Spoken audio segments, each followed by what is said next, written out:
esto es Agenda Cultural, soy Jennifer Salazar. En esta edición vamos a conversar sobre el cuarto aniversario de LUME. En este sentido se está realizando un cuarto encuentro internacional denominado Memorias Latinoamericanas, Realidades, Avances y Desafíos. Más adelante vamos a hablar de este encuentro que se va a desarrollar en solo algunos días.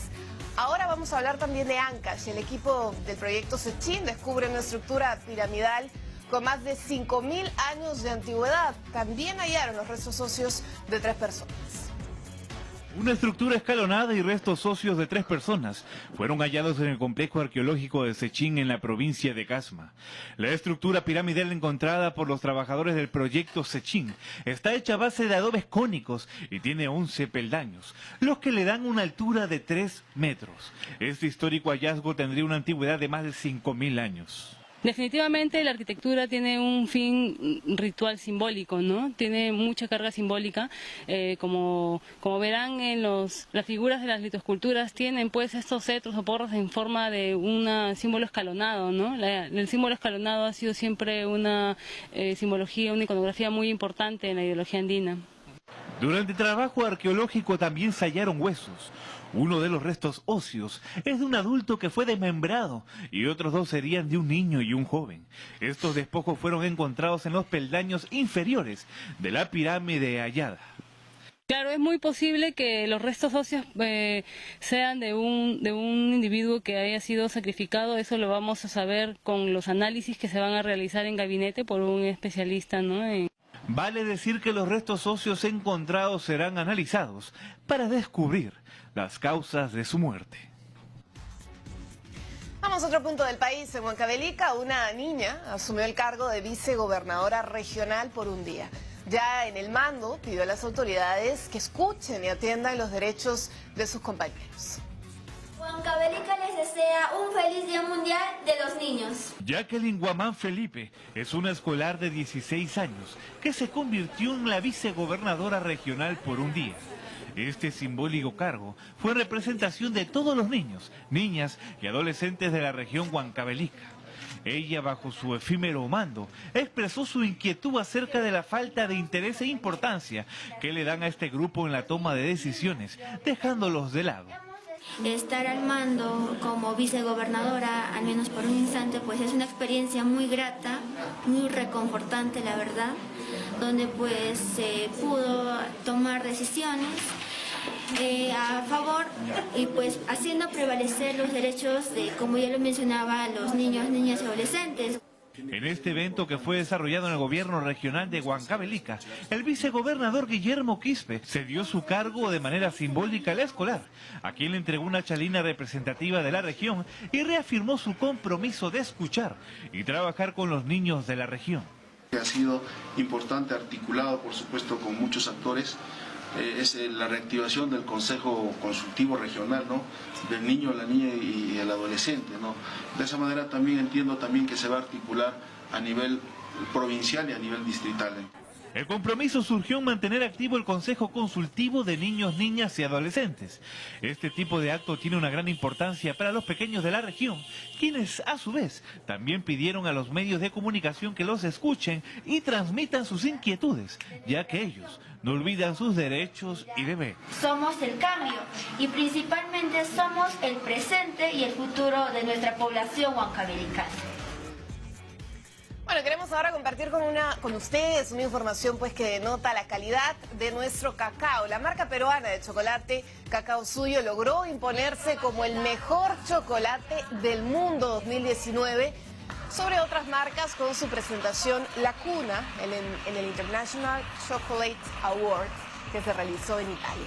El chocolate peruano obtuvo 4 medallas de oro en la categoría principal. Cacao Suyo suma ya más de 100 premios en la mencionada competencia. Hay que destacar que el International Chocolate Award es una competencia independiente que reconoce la excelencia en la elaboración de chocolate fino y productos derivados.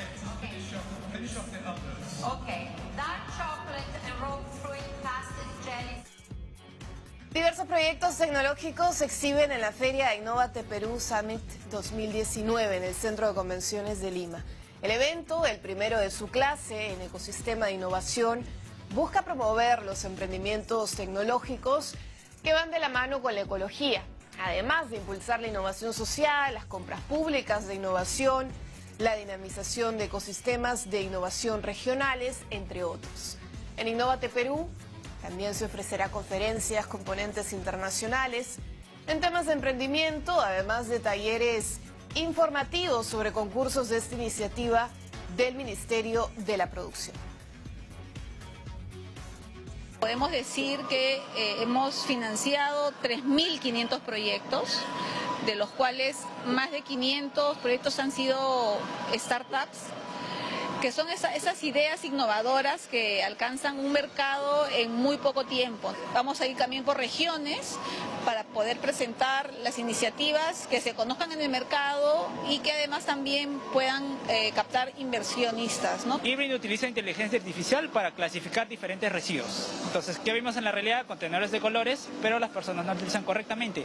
Irving optimiza ese proceso y segrega automáticamente los residuos. Entonces, damos a los recicladores bote de plástico, bote de vidrio y residuos generales para que ellos puedan continuar con lo que sería una economía circular. Amigos, les contamos ahora que el Centro Cultural de la PUC presenta la exposición colectiva Sorry Not Sorry, una propuesta que reúne a 8 artistas que presentan un trabajo contemporáneo que acoge distintos medios, materiales y disciplinas. Todos los detalles con nuestra compañera Claudia Álvarez desde San Isidro. Celebrando los 25 años del Centro Cultural de la PUC se presenta la exposición Sorry Not Sorry, una muestra que alberga el trabajo de 8 artistas. Ellos no guardan nada en común ni desde el aspecto generacional, técnico ni de estilo. Y precisamente tenemos a una de las artistas, Pierina Másquez, quien nos va a dar todos los detalles sobre esta exposición. Muy buenas tardes. Hola, ¿qué tal?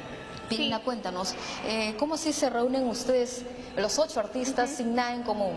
Bueno, la curaduría está a cargo de Max Hernández.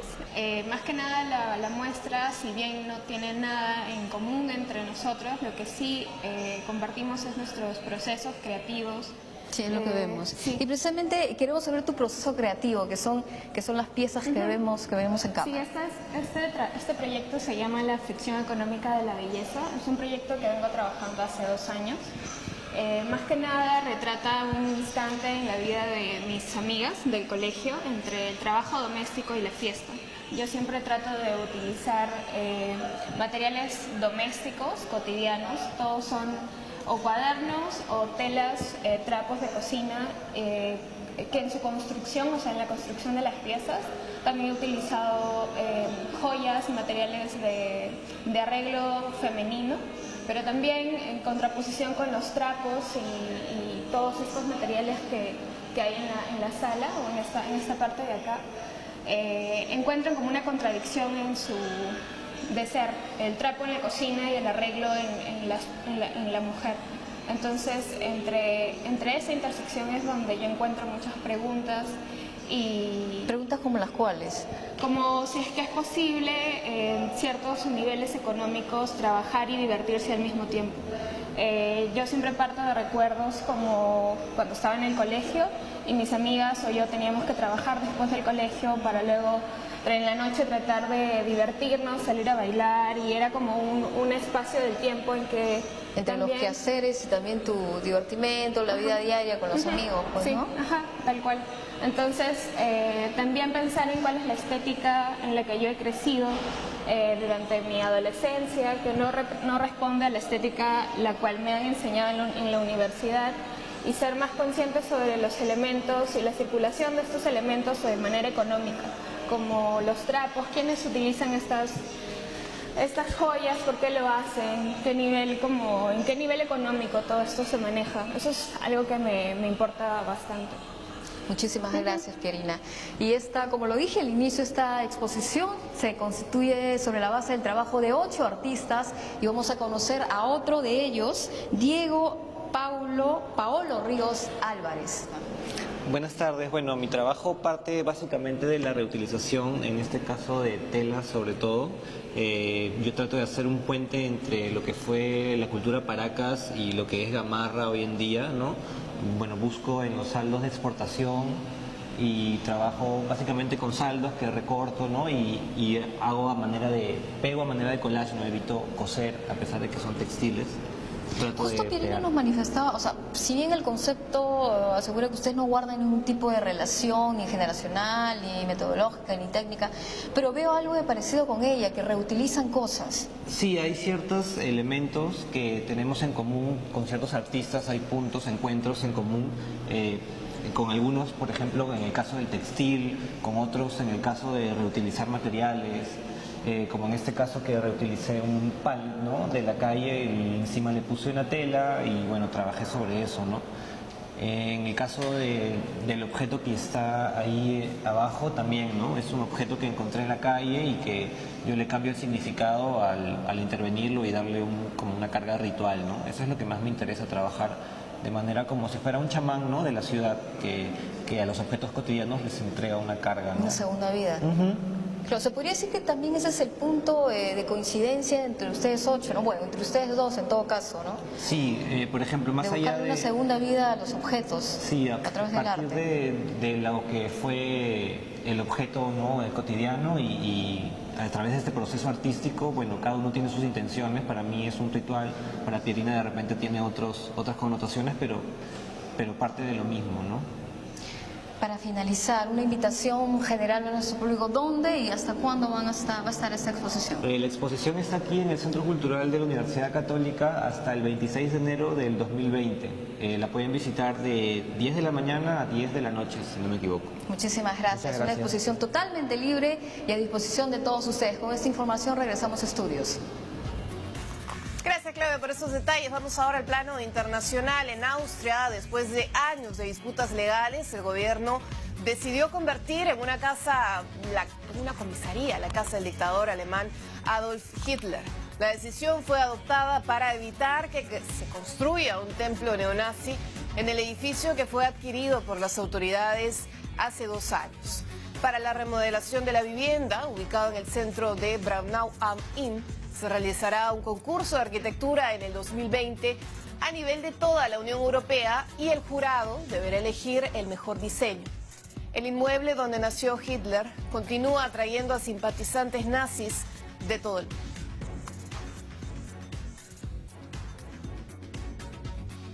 Bueno, la plataforma Netflix presentó problemas a nivel mundial. Los usuarios del servicio de streaming reportaron inconvenientes para reproducir videos, algunos incluso se vieron impedidos de iniciar sesión. En lugar de reproducir sus contenidos, la plataforma lanzaba una pantalla de aviso con la que informaba al espectador que algo ha fallado. El sitio Down Detector, que da a conocer el estado de plataformas digitales en base a reportes de usuarios, registró un gran número de interrupciones en algunas regiones de América del Sur, Estados Unidos, Asia y Europa. Indicó que el mayor pico de reportes sobre incidentes en su plataforma se registró esta mañana. Hasta ahora se desconoce el origen del problema que afectó a Netflix.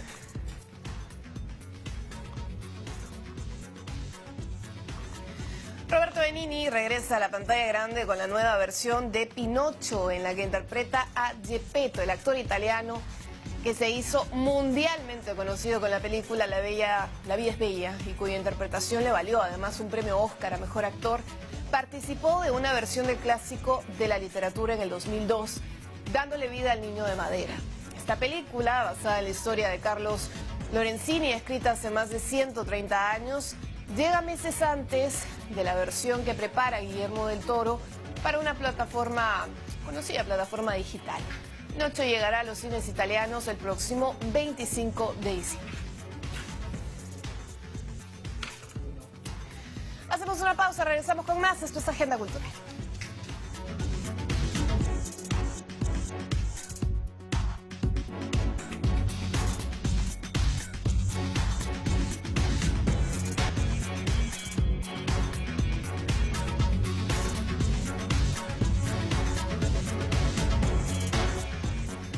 Continuamos con más información. Muchísimas gracias por acompañarnos en Agenda Cultural. Lo comentábamos antes de la pausa. Este año se cumple ya el 4º aniversario de la creación institucional del Lugar de la Memoria, la Tolerancia y la Inclusión Social. Y en ese sentido se va a desarrollar en algunos días, del 26 al 30 de noviembre, el 4º Encuentro Internacional LUM, Memorias Latinoamericanas realidades, avances y desafíos. Para entender un poco de qué se trata este encuentro que tiene una nutrida agenda y también cuáles son las directrices que están guiando al lugar de la memoria, nos encontramos con el doctor Manuel Burga Díaz, quien es director de este importante espacio de reconciliación y que trabaja para justamente tener una cultura de paz en nuestro país luego de un periodo de violencia. Muchísimas gracias por acompañarnos, bienvenidos. Buenas tardes, Jennifer. Gracias por acompañarnos en esta edición. El año pasado ha sido un año importante. El lugar de la memoria forma ya parte del Sistema Nacional de Museos y además ejecutaron estos lineamientos, ¿no? Que son como una suerte de hoja de ruta y usted ya tiene un poco más de un año en el cargo. Cuéntenos cómo se ha ido avanzando en ese sentido. Bueno, los dos pasos fundamentales que se dieron el año pasado fueron los 5 lineamientos, en primer lugar, que nos permiten establecer, definir bien las orientaciones de la misión que tiene que cumplir el lugar de la memoria. Y el segundo fue la incorporación del LUM dentro del Sistema Nacional de Museos. Y el tercero, la creación de una dirección y mi nombramiento a partir de agosto del año pasado. Del 2018. Entonces ya estoy de 16 meses en el lugar de la memoria y hemos tenido una gran actividad celebrando el 3er aniversario del año pasado en diciembre y ahora el 4º aniversario del LUM en este mes, en la última semana de noviembre. Hay muchos objetivos que usted tenía cuando recién asumió este importante cargo y esa importante responsabilidad en un espacio de diálogo que trata de construir en la medida de lo posible una memoria colectiva. ¿Es posible finalmente, camino al Bicentenario, llegar a ese fin? ¿Cómo se viene trabajando desde el lugar de la memoria? El objetivo, yo diría, principal del lugar de la memoria es recordar las décadas de la violencia, recordar los años 1980, los años 1990, recordar lo que ocurrió y presentarlo museográficamente a la población que nos visita, que el año pasado fueron 115.000 visitantes y esperamos que este año aumentemos un poco. Esa es la finalidad institucional y lo que queremos es, cuando nos preguntamos cómo recordar, sabemos cómo recordar. ¿Qué recordar? También sabemos qué recordar. Y la pregunta fundamental es ¿para qué recordar? Y eso es lo que ahora estamos convocando a esta reunión latinoamericana para que todos los directores de los museos de Buenos Aires, de Santiago de Chile y de Bogotá, reflexionemos en esta gran pregunta que es ¿para qué recordar? Tenemos cosas principistas, ¿no? Queremos recordar para no olvidar épocas de dificultades, épocas de interrupción de la democracia, épocas de violación de derechos humanos, pero queremos recordar para crear una cultura diferente.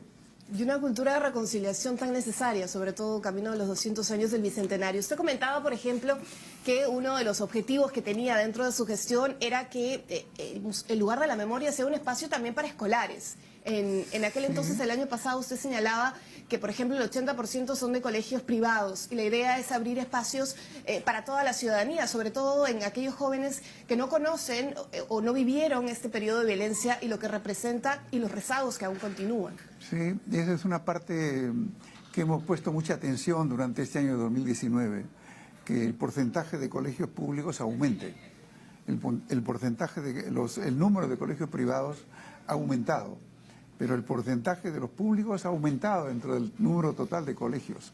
Y eso es muy satisfactorio para nosotros. Y le puedo decir, Jennifer, con toda sinceridad, que ese incremento de la visita de los colegios públicos, donde realmente los años de la violencia sí afectaron familias, sí afectaron personas y afectaron colectivos también, eso ha aumentado porque tenemos benefactores que han permitido que muchos colegios de Lima Norte, de Lima Este, de Lima Sur, visiten el lugar de la memoria y se puedan confrontar con las cosas que probablemente escucharon a los abuelos, a los padres, dentro de los hogares. Y eso es para nosotros muy importante porque les permite asegurar un conocimiento a los jóvenes de educación secundaria. Bueno, un poco en el marco de este espacio de diálogo, en este espacio de reconciliación, es que se está desarrollando este importante cuarto encuentro internacional y también desde las distintas aristas cómo se ha tocado, se aborda el tema de la violencia, el periodo de violencia de nuestra historia reciente. Cuéntenos un poco cómo está estructurada esta programación que incluye teatro, cine, música y espacio de diálogo con experiencias también de otros países, lugares de la memoria de la región. En realidad vamos a celebrar una suerte de semana de cuarto aniversario, que será del martes 26 al sábado 30. Durante esos días, del 26 al 30, vamos a tener diálogos académicos, presentaciones de libro, pero una línea importante que va a ser durante la noche, a partir de las 8 de la noche, van a ser presentaciones teatrales. Y en este rubro, un lugar privilegiado tiene el grupo Yuyashkani. Y además vamos a tener cine documental, donde vamos a ver la película del viaje de Javier Heró, ¿no? Y finalmente, el sábado 30 va a ser un encuentro, un recital musical, una suerte de gala musical, en un esfuerzo de integración peruano-venezolano. Darle la oportunidad a los músicos venezolanos de reunirse, de mostrarnos sus habilidades y sus virtudes, y a través de la música buscar una integración. Se van a interpretar piezas peruanas, colombianas, venezolanas, para terminar con Alma Llanera, que es el pedido de ellos, la propuesta de ellos para que todo el público pueda participar en el coro, en la parte final. Esa es la semana de actividades. Pero dentro de esa semana, del 26 al 30, hay el encuentro internacional, el cuarto encuentro internacional LUM, para el cual vienen los directores de museos similares de Buenos Aires, Santiago y Bogotá. Y participan junto a ellos 16 especialistas peruanos. Y participantes tan importantes como José Carlos Agüero, usted también va a formar parte de las ponencias, de la mesa de diálogo, y se va a abordar cómo desde el arte también se ha tocado el tema de la violencia. Las tablas de Sarwa, por ejemplo, también van a ser parte del itinerario. Sí. Va a haber el libro de Primitivo Ebanán y Ramón Mujica, que se presenta el 26 en la tarde, y que va a ser es un libro sobre un análisis de las tablas de Sarwa, donde la pregunta que se hacen ellos al hacer el análisis de las tablas de Sarwa es ¿quién tuvo la culpa? En realidad es una pregunta fundamental, una pregunta que nosotros mismos nos hacemos. Ya no para preguntarnos solamente quién tuvo la culpa, sino qué pasó durante todas esas décadas. ¿Y qué se está haciendo al respecto? Y cómo podemos olvidarlas para superarlas. Le digo, Jennifer, que si el Perú en este momento está en un proceso de transición, en un proceso, diría, de recuperar salud y de recuperar sanación, el lugar de la memoria es uno de esos lugares, uno de los lugares privilegiados para que recordemos el pasado, no en función de maltratarnos con el pasado, sino en función de asumir el pasado, manejarlo, administrarlo y pensar en el futuro. Y reconciliarnos, sobre todo. Y reconciliarnos. Para finalizar, doctor Burga, muchísimas gracias por acompañarnos. A propósito de las tablas de Sarwa, que generaron una serie de cuestionamientos, y en realidad el LUM, por parte de algunos sectores desde su concepción, ha tenido una serie de pugnas. ¿Cómo estamos llegando al Bicentenario en esta suerte de reconciliación, en esta suerte de memoria colectiva, y cómo está contribuyendo finalmente el LUM en ese objetivo? Muy buena pregunta, Jennifer, porque en realidad el LUM tiene sus promotores y tiene sus adversarios. Y yo diría también que tiene sus detractores, pero el lugar de la memoria expresa la voluntad del Estado peruano. Y la voluntad del Estado peruano expresa una voluntad más general, por recordar. Recordar para saber qué pasó. Recordar para ver si hubo muchas familias afectadas, muchas personas afectadas, y cómo podemos salir de ese impasse. Es decir, que por encima de las discrepancias, por encima de las adversidades y de las contradicciones, hay una voluntad general que nos permite decir, sí, el LUM existe y existe para recordar, pero para recordar, para superar esas cosas que ocurrieron, que afectaron a tantas familias. Y esa es la misión principal. Muchísimas gracias. Con esa reflexión nos quedamos, finalizamos esta entrevista. Nos acompañaba doctor Manuel Burga Díaz, quien es director del Lugar de la Memoria, la Tolerancia y la Inclusión Social. Camino ya en algunos días a su 4º aniversario y que está desarrollando este 4º encuentro internacional, Memorias Latinoamericanas, Realidades, Avances y Desafíos, del 26 al 30 de noviembre. Todos los detalles, el itinerario completo los puede encontrar en sus cuentas de Facebook y también de Twitter. Muchas gracias por acompañarnos. Gracias a ustedes por su sintonía. Nos vemos en una próxima edición.